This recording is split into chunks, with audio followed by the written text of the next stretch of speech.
오늘 우리에게 주시는 하나님의 말씀 요한복음 14장 1절에서 4절까지의 말씀입니다. 요한복음 14장 1절에서 4절까지의 말씀, 제가 이 말씀 봉독할 때에 하나님의 음성을 들으시기 바랍니다. 너희는 마음에 근심하지 말라. 하나님을 믿으니 또 나를 믿으라. 내 아버지 집에 거할 곳이 많도다. 그렇지 않으면 너희에게 일렀으리라. 내가 너희를 위하여 거처를 예비하러 가노니 가서 너희를 위하여 거처를 예비하면 내가 다시 와서 너희를 내게로 영접하여 나 있는 곳에 너희도 있게 하리라. 내가 어디로 가는지 그 길을 너희가 아느니라. 아멘. 보통 여러분들 이 14장 이렇게 말씀을 볼 때 뭐 대부분 다 안 그렇겠나 싶은데요. 그 내용들을 보면 아주 유명한 말씀들을 우리가 참 많이 기억이 나고 묵상도 많이 하고 그런데 그 주위에 배경을 싸고 있는 내용들을 보면 참 우리가 조금 등한시하는 경우들이 많은 거죠. 딱 그 한 절만이 어떤 나한테 관련된 한 절만이 우리에게 좀 은혜가 될 때도 있고 그렇습니다. 오늘 사실 이 내용을 마찬가지로 저도 사실은 1절을 주제절로 삼고 주부에다가 올리기도 했고 이 부분에 대해서 우리가 조금 더 구체적으로 나눌 것입니다. 그러나 또 내용을 전체적으로 지금 어떤 상황으로 흘러가고 있는지에 대해서 살펴보아야 하기 때문에 쭉 보겠습니다. 사람이 평상시에 안 하던 행동을 하고 평상시에 안 하던 말을 하면 본인은 몰라도 주위의 사람들이 걱정합니다. 왜 이러지? 왜 이런 행동을 하지? 왜 이런 말을 하지? 계속하게 되면 시간이 지날수록 옆에 있는 사람이 더 걱정하고 근심을 하게 됩니다. 예수님께서는 13장에 들어오면서 안 하던 행동이 아니라 그 당시에는 있을 수 없는 행동을 하셨어요. 그래서 제자들의 발을 씻기시고 닦으시고 이 자체가 당시에는 있을 수가 없는 일을 예수님께서 보여주시면서 내가 너희를 섬긴 것처럼 너희들도 섬겨야 한다라고 가르치신 거예요. 말만으로 아니라 실제적으로 행동을 보여주시면서 가르친 것이죠. 가르친 것이었지만 이 행동은 당시에는 있을 수 없는 행동이었다라는 것이죠. 자, 그러면 그런 가르침을 받은 제자들이 순수하게 가르침으로만 생각했을까요? 예수님께서 왜 이런 행동을 하시지? 왜 이런 행동을 하시지? 그리고 그 뒤에 있었던 이제 쭉 내용을 보면 또 예수님께서 제자들에게 나를 팔 자가 가룟 유다야 라고 직접적으로 대놓고 말씀을 하신 것은 아니지만 행동을 통해서 나와 함께 그릇에 손을 대는 자가 나를 팔 자야. 그러면 같이 손을 대는 자가 누군가를 보면 되잖아요. 그런데 지금 안타깝게도 예수님께서 하시는 말씀에 대해서 제자들이 이해는 못하고 있죠. 이해는 못하지만 예수님께서는 앞으로 일어날 일에 대해서 특히 자신에게 일어날 그 어떤 구체적인 사명의 일에 대해서 말씀을 하고 있는 거예요. 13장뿐만이 아니라 12장에서부터도 계속 앞에 보면 예수님께서 내가 너희를 떠나야 할 것이고 어떻게 떠나야 되고 어디로 가고 이런 부분들을 다 비유해서 말씀을 하고 있거든요. 자, 그렇게 가룟 유다라고 이야기를 안 했지만 그런 행동을 딱 취하니까 가룟 유다는 그냥 싹 나가버리잖아요. 여기 보면 제자들이 그냥 뭐 물건을 사러 갔나 보다. 그가 회계를 담당하고 있으니까 그런 식으로만 눈에 보이는 대로 이해할 뿐이지 그 속에 숨어있는 영적인 의미들은 깨닫지 못했던 것이죠. 자, 그리고 그 뒤에 예수님은 제자들에게 왠지 유언과도 같이 새 계명을 주노라. 사랑하라. 이렇게 말씀을 하시는 거죠. 이제 이런 말씀들이 그들이 지금 계속 진행되어 오는 예수님의 행동과 말씀들이 좀 평상시와는 다르거든요. 그것뿐입니까? 그 계명 이후에 또 베드로가 뭔가 조금 느낌을 차렸는지 내가 죽을지라도 죽음을 걸고 주님과 함께 하겠습니다. 그러면 그게 빈말이라 할지라도 그래 말이라도 고맙다. 이게 좀 사람의 마음이고 감정 아니겠습니까? 아니 너 닭 울기 전에 한 번도 아니고 3번이나 나를 부인할 거야. 지금 이게 베드로와 예수님과의 관계만이 아니라 주위에 지금 제자들이 다 있는 거예요. 나간 가룟 유다를 제외하고는 다 있는 자리에서 이런 말씀을 하시는 거죠. 사랑의 예수님인데 베드로의 저 고백을 저렇게 치시다니. 지금 이 분위기가 뭐지? 예수님께서 왜 그런 말씀을 하시는 거지? 그것도 제자 중에 제자라고 할 수 있는 베드로의 저 고백을 왜 저렇게 단번에 무너뜨리는 것이지? 뭔가 생각을 하고 있지 않을까요? 지금 최근에 일어나는 여러 가지 예수님의 모습과 행동과 말씀이 이 제자들의 마음에 기쁨을 주고 평안을 주고 행복하게 해주고 근심을 덜어주는 것이 아니라 오히려 근심을 하게 만들고 있는 그런 상황과 환경일 수 있다는 거죠. 그런 상황에서 여기서 예수님께서는 이미 제자들 한 사람 한 사람의 마음의 중심까지도 보시는 분이기 때문에 그 마음을 아시고 이렇게 말씀하시는 거예요. 같이 한번 읽어봅시다. 1절 시작. 너희는 마음에 근심하지 말라. 하나님을 믿음이 또 나를 믿으라. 제자들의 입장을 생각하면, 내가 그 자리에 있는 제자라고 생각하면, 지금 우리는 사실 모든 걸 알고 있기 때문에 쉽지 않겠지만 아무것도 알지 못하고 있는, 내일 일이 어떤 일이 일어날지를 아무것도 모르고 있는 제자들의 입장에서 예수님의 행동과 이 말씀을 듣는 그런 상황을 우리가 좀 그림을 그려보면 지금 뭔가 근심에 꽉 차 있는 모습이 있다라는 건 우리도 이해는 할 수 있잖아요. 근데 주님은 너무 잘 아시니까 분명하게 말씀하시는 거예요. 마음에 근심하지 말라. 하나님을 믿으니 또 지금 너희 앞에 있는 나를 믿어라. 나를 믿어라. 지금 이거는 제자들에게 부탁하거나 제자들에게 이것 중에 저것 중에 너희들이 선택해봐 이런 거 아니에요. 근심하지 마. 너희들 마음속에 있는 그 근심 하지 마.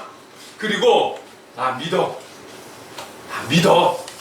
분명하게 명령하고 있다라는 거예요. 여러분, 지금 이 제자들이 말이죠, 예수님을 어떤 자세로 따르는 제자들입니까? 그냥 주님이 나를 따르라 한다고 해서 그래 한번 따라보지 뭐 이렇게 쉽게 따르는 것 아니에요.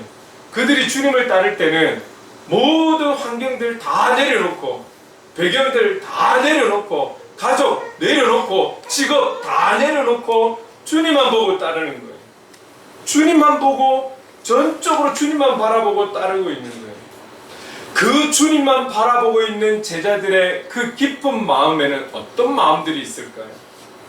그들이 모두가 넉넉하고 부유하고 충분히 배우고 재산이 있고 재물이 있고 명예가 있고 권력이 있다라면 이런 생각 안 하겠지만, 대부분의 제자들은 그날 벌어 그날 먹고 사는, 일을 하지 않으면 가족들의 생계를 책임지지 못하는 그런 상황에서 모든 걸 내려놓고 주님을 따르고 있는 거예요.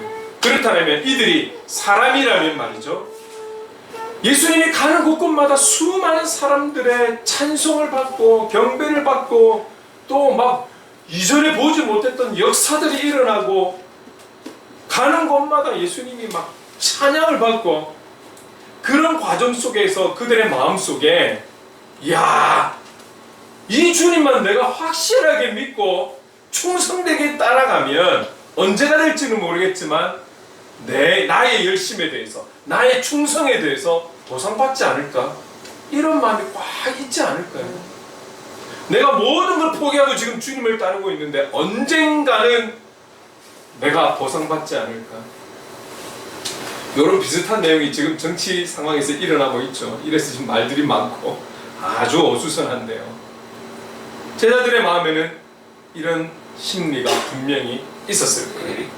그런데 지금 예수님께서 자꾸 이상한 말씀 자꾸 하고, 떠난다는 말씀 자꾸 하고, 막 제자들의 말에 대해서 딱 단호하게 말씀하시고, 그것도 부정적인 것 같은 그런 내용으로 말이죠.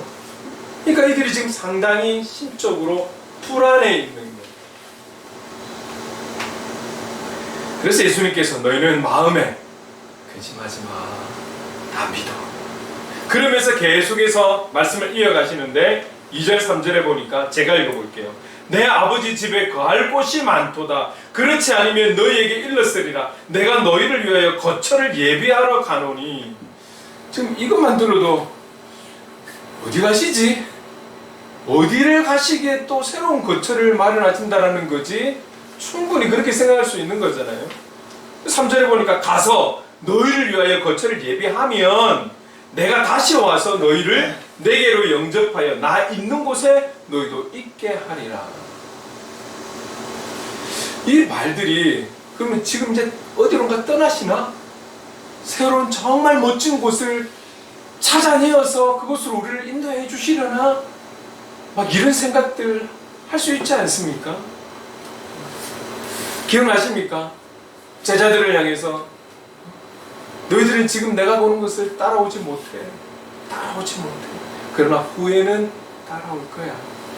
뭐 이런 말들이 막 생각날 거 아니겠습니까? 지금 제자들이. 그러니까 얼마나 뭔가 복잡하고 마음에 그들의 심경이 불안하고 내가 어디로 간다. A라는 지점으로 간다. B라는 곳에 갔다 올게. 이런 것도 아니고 그냥 어디론가 떠나기는 떠나는 것 같은데 거처를 마련하러 간다 그러고 마련되면 다시 온다 그러시고 이해할 수 없는 지금 이런 말씀들. 그런데 예수님께서 4절에 이렇게 이야기하시네요.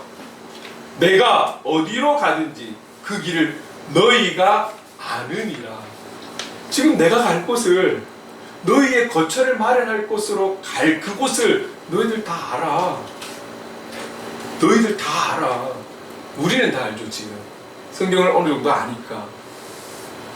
그분이 어디로 가는지에 대해서 우리는 대충 알 수 있는데 지금 이 제자들은 어떨까요?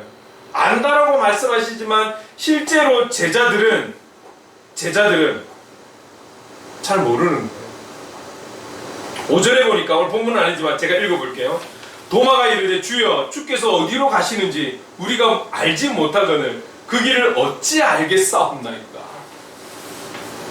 지금 계속 설명하시면서 너희들이 알아 라고 말씀하시죠. 이 근거는 어디서 오는 겁니까? 지금 계속해서 예수님께서 12장도 그렇고 13장도 그렇고 계속 어딘가로 가실 거에 대해서 비유적으로 말씀하고 계세요. 어떻게 가는지에 대해서도 비유적으로 말씀하고 계시고 지금도 오늘 2절 3절에도 내가 어디가 간다잖아요. 그리고 다시 온다잖아요. 이렇게 말씀하시지만 이 비유 안에 있는 영적인 의미들에 대해서는 그들이 깨닫지 못하고 있는 거죠. 그들의 귀에 들리는 그대로만 해석을 하니까 어디로 가시는데요?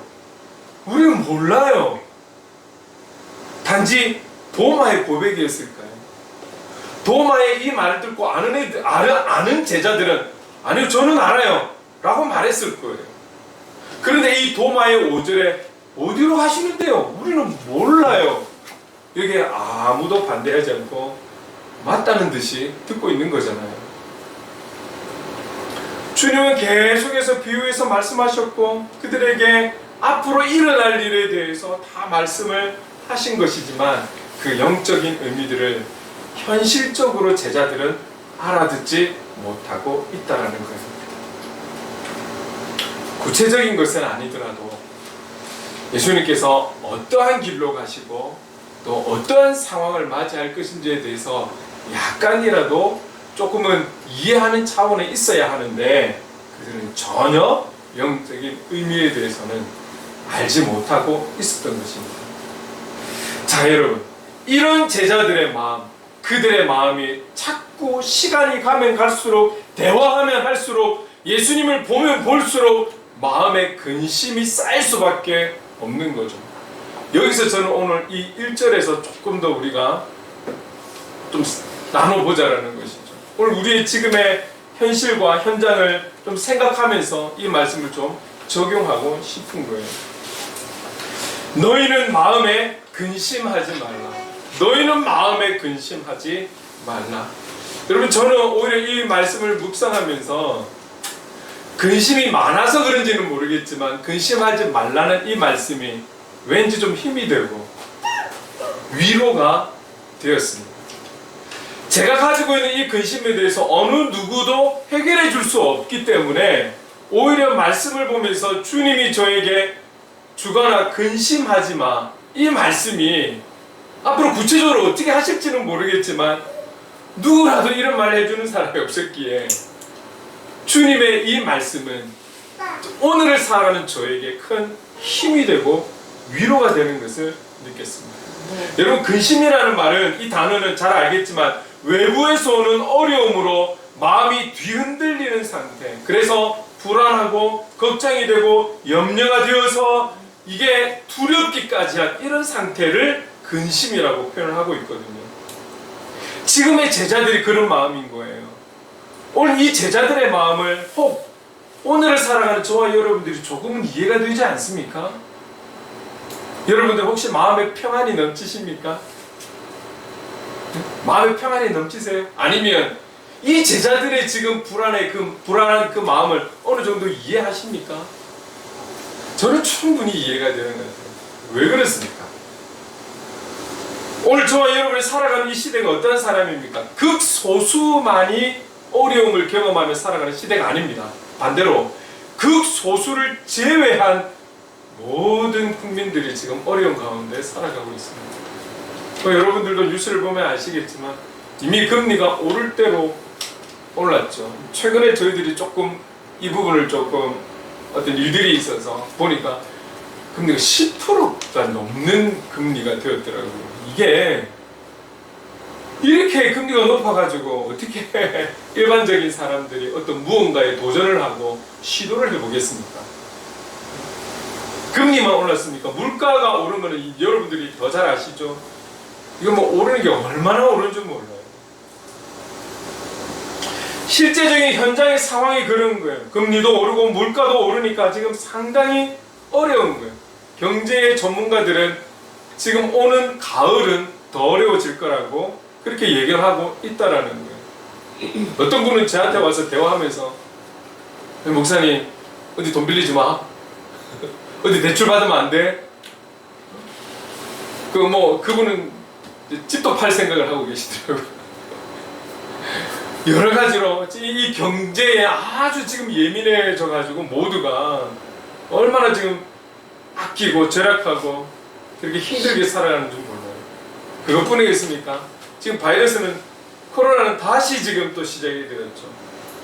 생명에는 크게 위험이 없고 이전보다는 덜하다라고 말은 하지만 그래도 죽어가는 어린 아이에서부터 어른에 이르기까지 사망자가 생겨나고 있는 것이죠. 언제 끝이 날지 우리는 알 수 없습니다. 이러니까 계속해서 백신에 대한 코로나에 대한 음모론은 갈수록 커져만 가는 거예요. 이 경제적인 문제는 우리나라만 어려운 것이 아닙니다. 전 세계적으로 지금 어려운 가운데 있습니다. 여러분, 우리가 귀를 기울일 때에 우리가 뉴스도 들어야 되고 때로는 어떤 전문가의 이야기도 들어야 되지만 가장 우리가 귀를 기울일 것은 주님의 음성에 귀를 기울이시기를 간절히 소망합니다. 아니면 자꾸 세상적인 인간적인 어떤 음모론이나 막 이상한 거에 빠지기 쉽거든요. 제가 주중에 약 30년 만에 과거에 제자였던 지금은 집사님이시죠. 만났어요. 그래서 초등학생이었던 그분을 이제 집사님이 돼서 만났는데 그분은 그게 아니었을 줄 몰라도 저에게 주신 하나님의 마음은 대화가 가면 갈수록 아하, 이 친구가 신천지에 빠졌구나. 제가 얼마나 마음이 아프든지 차라리 세상을 걱정하고 살아가는 삶을 좀 걱정하고 그랬으면 좀 덜 마음이 제가 아팠을 건데요. 누구나 그럴 수 있으니까요. 하필이면 귀를 기울 곳이 왜 신천지가 되었는지 이미 제가 볼 때는 대화 속에 많은 부분 영향을 받고 있다는 것을 자기는 아니라는데 저 나름대로는 확인할 수 있었어요. 몇 가지 단호하게 이야기를 하고 편하게 대화를 나누고 마무리를 지었는데요. 너무 안타까운 거예요. 여러분, 다른 어떠한 것에 귀 기울이지 마십시오. 오직 우리가 정말 귀 기울여야 할 때는 어렵기 때문에 힘들기 때문에 주님의 음성에 귀를 기울여야 할 때라는 것, 주님을 바라봐야 할 때인 것이지 어떤 음모론에 휩싸이고 그 이론이 나와 맞아서 거기에 휩싸이고 아니에요. 여러분, 주님의 음성에만 귀 기울이는 이때가 되어야 되는 것입니다. 여러분, 지금 전 세계 출산율이 어떤 상황인 줄 아세요? 우리나라가 저출산이기 때문에 전 세계의 상황이 그런가? 이렇게 생각하시면 안 돼요. 세계적으로는 출산율이 상승하고 있는 거 아십니까? 세계적으로는 출산율이 상승하고 있어요. 그런데 우리나라는 OECD 국가 가운데 3년째 저출산으로 1등을 하고 있다는 거예요. 이게 우리가 좀 위기감을 느껴야 하는 것이죠. 단지 숫자만 줄어드는 거 아니에요. 여기에 파생된 앞으로의 경제적인 문제까지 치면은 엄청난 문제라는 거죠. 5년 뒤, 10년 뒤가 달라질 거예요. 모든 사회적인 구조와 문화와 교회들까지도 달라질 것입니다. 우린 기도해야 되는 거예요. 이 저출산율을 막을 수는 없지만 젊은이들의 생각이, 사고가 바뀔 수 있도록, 그리고 여기에 지혜롭게 잘 대응해 갈 수 있도록, 특히 교회들이 깨어서 기도할 수 있도록. 여러분, 제가 그 부산이 우리나라 가운데서도 가장 빠른 속도로 노령화되어가는 도시라는 걸 여러분 잘 알고 있죠. 지금 우리가 휴가 때이기 때문에 반짝 지금 엄청나게 사람들이 부산으로 뭐 이렇게 모여드는 것 같지만 다 부산에 사는 사람들은 아니잖아요. 실제로 부산에 사는 사람들은 상당히 아마 우리나라에서 인구수가 감소한 첫 번째 도시가 부산일 거예요. 젊은이들이 없어요. 그래서 저는 제가 부산대를 뜰을 밟으면서 그 캠퍼스를 밟으면서 기도하는 분명한 한 가지가 뭐냐면, 하나님, 이제는 이 부산 땅에 부산의 복음화를 위해서 젊은 청년들이, 대학생들이 헌신하게 하여 주옵소서. 그들이 문화를 누리고 싶고 더 좋은 출세를 위해서 서울에 있는 대학을 가고 서울에 있는 문화를 누리고 싶고 서울 가서 살고 싶고, 그게 지금 젊은이들의 마음이잖아요. 근데 그 마음이 국내 선교에 대한 마음으로 바뀌어서 하나님, 젊은이들이 갈 수 있지만 부산의 복음화를 위해서, 부산의 한 영혼을 위해서 저들이 사명을 가지고 부산에 남아서 선교자적 마인드를 가지고 남아서 공부하고 직장생활하고, 그래서 하나님 나라를 확장시켜가는 이런 놀라운 헌신이 있게 하옵소서. 저 요즘 그 기도를 계속하고 있거든요. 그들이 헌신하기를 기도하고 있습니다. 부산의 대학생들이, 청년들이 헌신하기를 기도하고 있습니다. 이제는 그런 도시가 된 거예요. 여러분, 기도해야 되는 것이죠. 아주 중요한 부분입니다. 그때 가서 다 잃어버리고 기도하시렵니까? 지금도 늦었지만 기도해야 되는 거예요. 이 중보가 끊임없이 이루어져 가야 하는 것이죠. 저뿐만이 아니라 우리뿐만이 아니라 이미 기도가 시작되었을 거라고 저는 그렇게 믿고 있어요. 여기에 우리가 그 불꽃을 좀 더 협력하는 것이죠.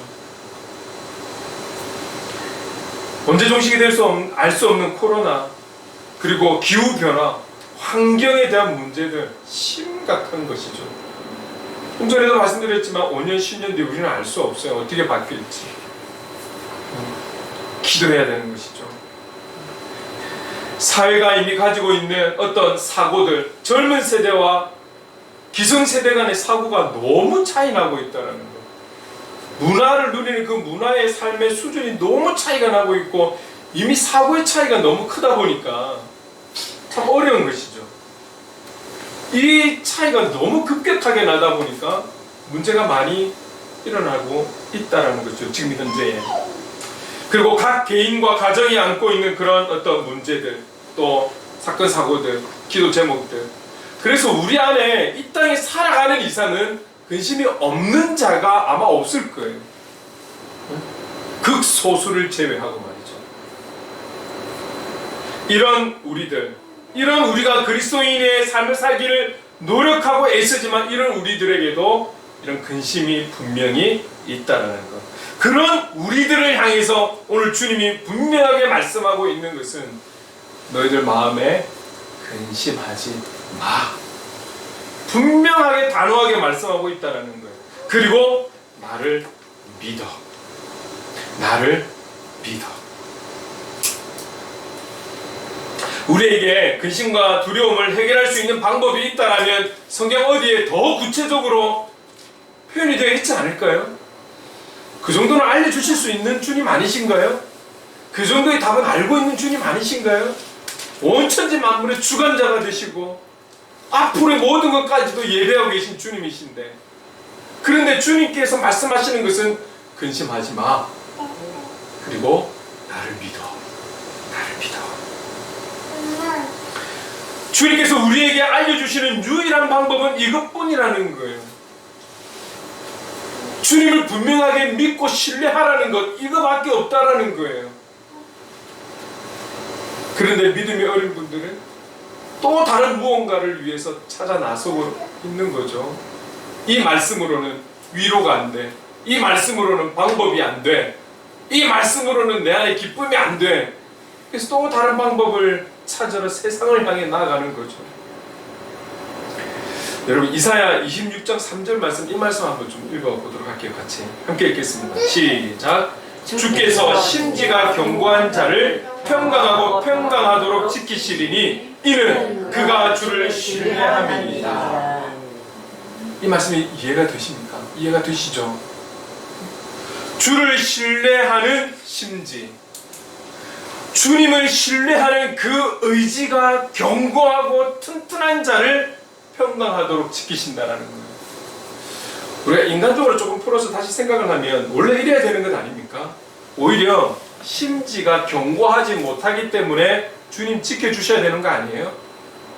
심지가 견고하지 못하고 연약하니까 주님의 그 강한 손으로 붙들어 주셔야 되는 것 아닙니까? 그런데 주님은 우리에게 말씀하시는 것은 심지가 견고한 자를 지키신다. 어떤 심지가 견고한 자? 그가 주를 신뢰함. 주를 신뢰하는 심지가 견고한 자를 평강하고 평강하도록 지키시는 거예요. 왜? 그 심지가, 그 견고함이 흐트러질까봐, 무너질까봐 더 지키신다라는 거예요.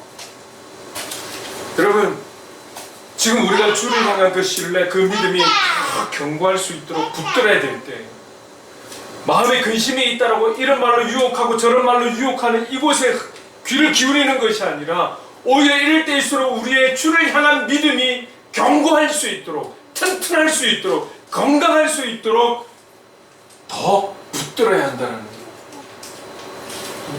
그럴 때에 그 심지가 견고한 자를 주님이 지키신다는 거죠. 이것이 하나님의 방법이라는 것입니다. 그래서 우리에게 믿으라고, 믿어야 지켜준다, 믿어야 된다라고 우리에게 분명히 말씀하고 있다는 것입니다. 오늘 우리에게 있는 근심과 두려움은 다른 어떤 것으로 해결을 볼 수가 없습니다. 세상이 주는 방법으로 이 문제들을 해결할 수가 없어요. 오직 예수 그리스도를 믿는 그 믿음, 그분을 믿는 분명한 확신과 신뢰, 주를 향한 믿음의 심지가 견고할 때에 이 평안이 모든 문제들을 해결하게 될 줄로 믿습니다. 오늘 주님이 주시는 평안은 우리가 일반적으로 평안하다라는 평안함, 세상이 주는 평안함과는 분명히 구별이 된다라는 것 우리가 잘 알고 있잖아요. 요한복음 14장 27절 다시 한번 믿음으로 한번 읽어봅시다. 시작. 평안을 너희에게 끼치노니 곧 나의 평안을 너희에게 주노라. 내가 너희에게 주는 것은 세상이 주는 것과 같이 아니하니라. 너희는 마음에 근심하지도 말고 두려워하지도 말라. 아멘. 내가 주는 평안으로 준비되어 있고 무장되어 있다라면 근심하고 두려워할 필요가 없다라는 거예요. 주님 주시는 평안은 세상 것과 비교할 수가 없다라는 이 믿음이 저와 여러분에게 분명히 있기를 원합니다. 시대는 갈수록 사람을 두렵게 하고 근심하게 만들 것입니다. 그로 인해서 사람은 이곳에서 살아야 하기 때문에 아름다운 변화보다는 변질을 이루어갈 것 같아요. 지금 시대가 얼마나 악합니까? 하물며 저 10대들의 범죄를 보십시오. 요즘 나오는 뉴스들을 보면 조금 이 정도까지인가 싶을 정도로 사람이 악해졌다라는 것을 우리에게 지금 보여주고 있고 알려주고 있는 거잖아요. 여러분, 그래서 우리가 주를 믿는 그 믿음으로 주님 주시는 평안으로 무장이 될 때에 이 평안이 그 모든 근심들을 이겨내게 하는 힘이 된다는 사실 우리는 꼭 기억해야 합니다. 우리가 2주 동안 두 인물에 대해서 나눴습니다. 손장훈 목사님과 주기철 목사님에 대한 이야기 기억나시죠?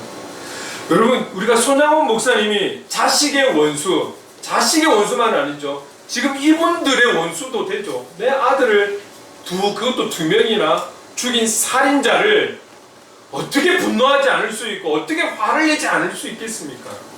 우리 흔히들 눈이 뒤집힌다 하잖아요. 이 정도 되면 눈 뒤집힐만 하지 않겠습니까?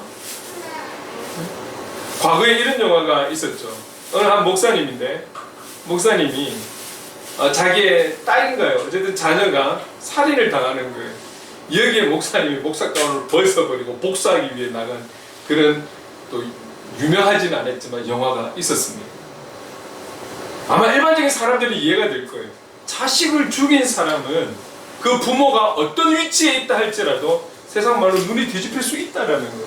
그만큼 감정이 절제할 수 없고 요동치는 그 분노함의 감정에 여기에 말려서 원수를 갖고 싶고 복수하고 싶은 게 사람의 마음 아니겠습니까? 뭐 우리가 누구나 갖고 있는 마음 아닐까요? 그 무엇과도 바꿀 수 없다라고 하는 자식이 살인을 당했는데 그것도 2명이나 죽었는데 어떻게 가만히 있을 수 있습니까? 가만히 있는 게 더 이상하죠. 그런데 이 살인자와 같은 자를 용서를 하고 용서만 해도 기적인데 용서를 뛰어넘어서 양아들로 삼았다라는 것은 도대체 이분이 인간인가? 이런 생각도 해볼 수 있는 것이죠.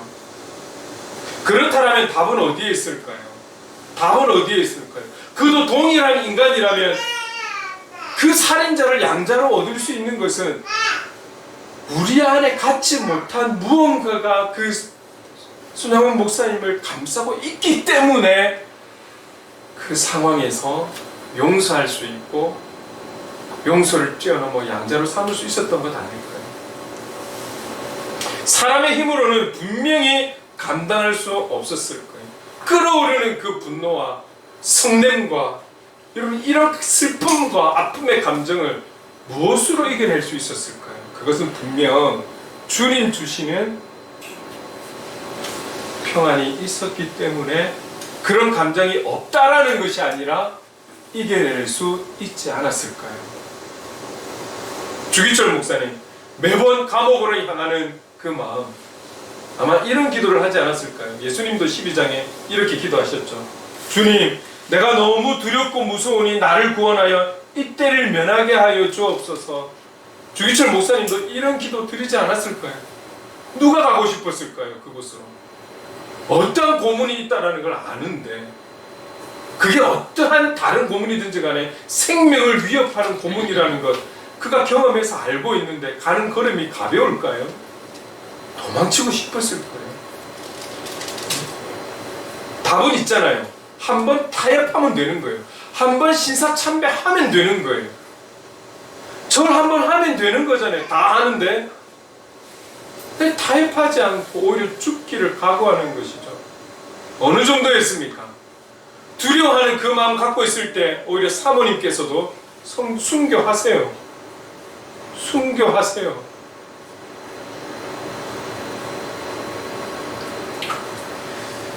고문받다가 죽을 수도 있는 그 고통에서 끝까지 믿음으로 견디십니다.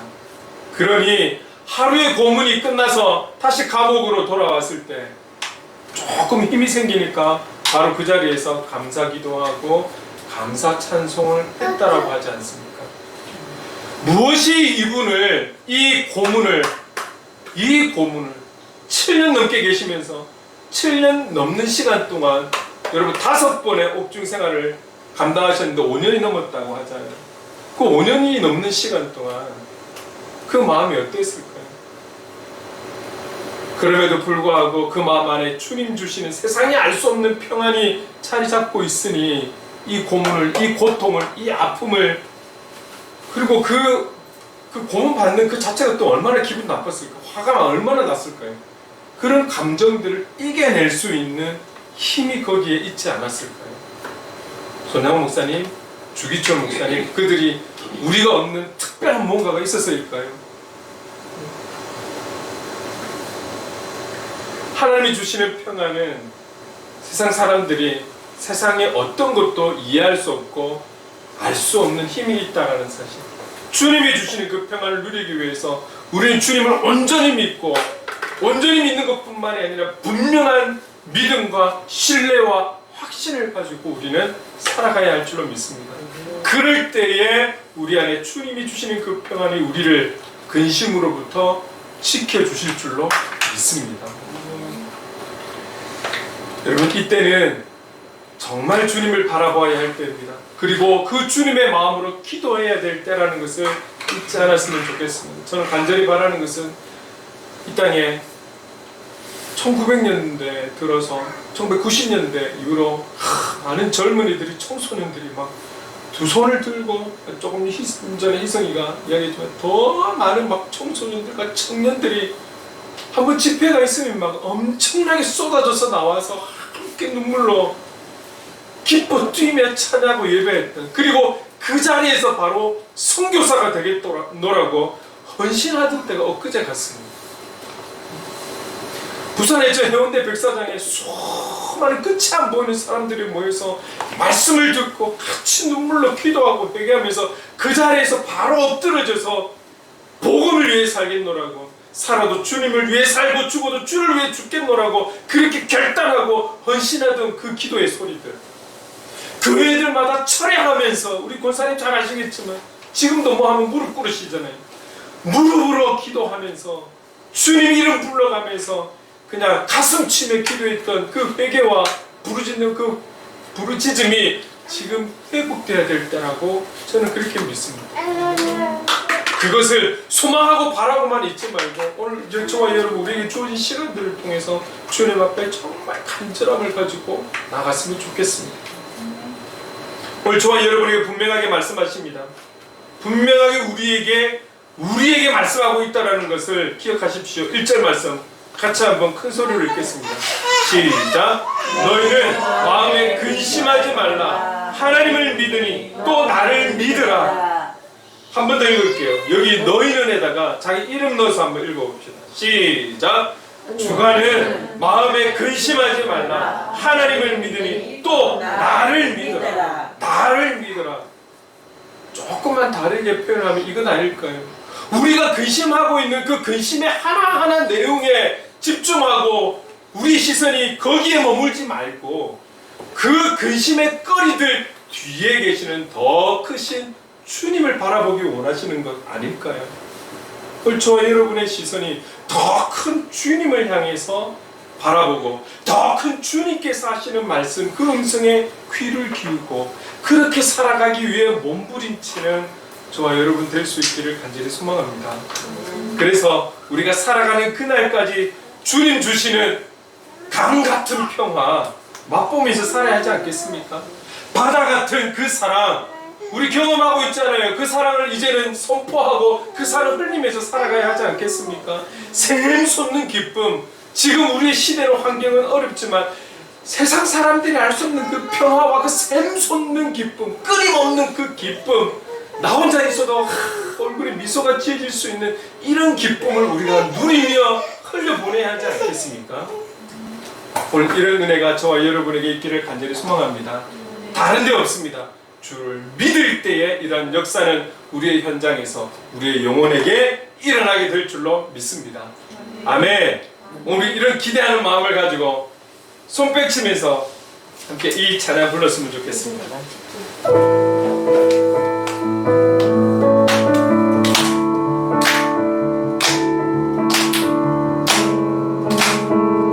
이렇게 찬양하겠습니다. 저 바다보다도 더 넓고 저 산과 하늘보다 더 높은 주님의 은혜가 이곳에 가득해.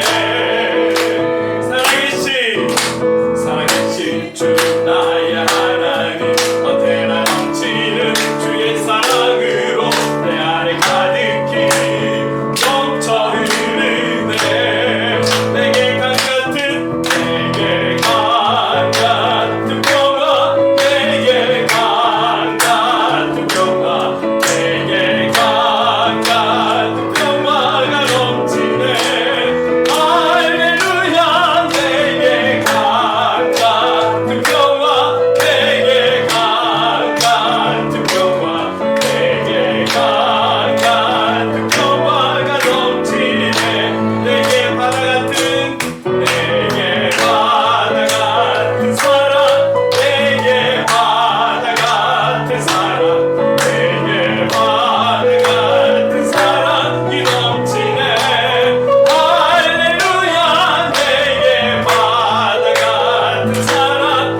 근심이 주님을 바라보는 우리의 눈을 가리지 않도록, 주님을 찬양하는 우리의 입을 닫지 않도록, 한 영혼을 향한 우리의 손과 발을 묶지 않도록 성령님 도와주십시오. 시간이 지날수록 우리의 믿음이 성장하고 장성한 분량에 이르러가는 믿음 되게 하시고 끝까지 믿음으로 싸워 승리할 수 있도록 성령님 도와주시옵소서. 우리 주신 말씀 기억하며 간절하게 기도해 나가겠습니다. 사랑과 은혜가 많으신 하나님 아버지 감사합니다. 오늘 우리에게 분명히 말씀하셨습니다. 선포하셨습니다. 너희는 마음에 근심하지 말라. 그런데 주님, 우리가 이 세상에 살아가다 보니까 하나님 정치, 경제, 문화, 사회, 하나님 아버지 국방 모든 분야에 근심이 안 들 수가 없습니다. 특히 우리가 먹고 사는 문제의 경제는 너무나 어려운 가운데 있습니다. 하나님 아버지 환경도, 하나님 아버지 그리고 이 자연도, 하나님 아버지 여러 가지로 하나님 아버지 그 어떤 것도 근심, 하나님 아버지 평화로운 게 없고 안전한 것이 없습니다. 하나님 도와주십시오. 정말 아버지 이런 곳에서 살아가는 우리 그리스도인 분명히 사명이 있는 줄로 믿습니다. 하나님 아버지 그래서 우리가 살아가면서 우리 그리스도인들이 더욱더 주님을 바라보게 하시고 주님을 찬양하게 하시고 기도하게 하시고 중보하게 하시고 무릎 꿇게 하시고 모여 하나님 아버지 예배하는 우리가 되게 하여 주시옵소서. 하나님 도와주시옵소서. 우리 안에도 있는 그 모든 근심들, 살아가기 때문에 살아가야 하기 때문에 있는 근심들 하나님 멈추고 이제 멈추고 주님의 말씀대로 주님을 바라보기에 힘쓰며 그렇게 살아가기 노라고 결단하는 우리가 되게 하여 주옵소서. 그래서 방금 부른 찬양처럼 오늘 우리 안에 강 같은 평안을 하나님 아버지 그리고 바다 같은 사랑을 샘솟는 기쁨을 우리가 누리며 그 누림을 우리 현장에서 선포하고 흘려보내는 그리스도인다운 삶을 살아갈 수 있도록 성령님 도와주시옵소서. 우리의 믿음이 장성한 분량에 이뤄갈 수 있도록 우리의 믿음이 더욱더 견고해져 갈 수 있도록 어려운 시기이기 때문에 더욱 견고해져가는 우리의 믿음이 될 수 있도록 성령 하나님 인도하여 주시옵소서. 성령 하나님 도와주시옵소서. 사랑의 주님 감사합니다. 어느 누구보다도 연약한 죄인임을 고백합니다. 주님, 우리가 날마다 매주일마다 우리의 신앙과 믿음을 점검하게 하시고 분명하고 확신하는 믿음, 건강한 믿음, 그런 하나님의 사람으로 살아갈 수 있도록 인도해 주시옵소서. 근심을 멈추라고 말씀하신 주님, 그 말씀에 순종하길 원합니다. 나를 믿으라고 말씀하시는 그 주님의 음성에 살아가는 매 순간마다 그 음성에 귀 기울이게 하시고 그 음성을 듣게 하시고 우리의 귓가에 끊임없이 나를 믿으라는 그 음성 듣게 하여 주시옵소서. 끊임없이 울리는 소리가 되게 하여 주시옵소서. 이 말씀에 온전히 순종하는 우리가 되기를 간절히 원합니다. 성령님 도와주시옵소서. 예수님의 이름으로 기도드립니다. 아멘. 우리 다 함께 자리에 일어나서 행복 찬양하겠습니다.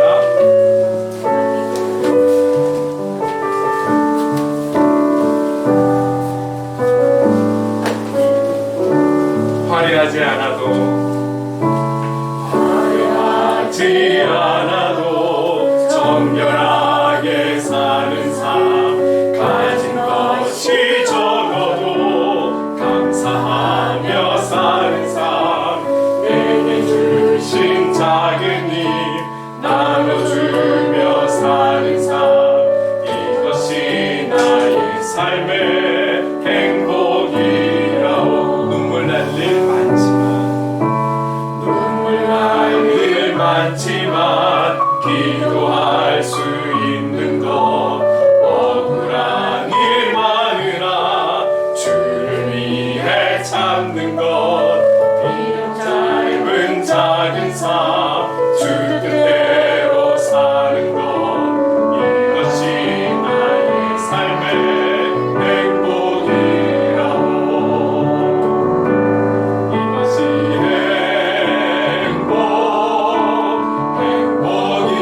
행복이라오. 세상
지금은 우리 구주 예수 그리스도의 한량없는 은혜와 하나님 아버지의 무한하신 사랑하심과 성령님의 감화 감동 역사 충만하심이 나를 믿으라, 오늘도 분명하게 말씀하시는 이 말씀에 아멘으로 순종하고 성령의 도우심으로 살아가는 모든 순간을 믿음의 사람, 그리스도인다운 믿음의 삶을 살아 참된 예배자의 삶을 끝까지 살아가길 다짐하는 이곳의 모든 하나님의 사람들과 행복을 그리는 교회 위에 영원토록 함께 하시기를 간절히 축원하옵나이다. 아멘.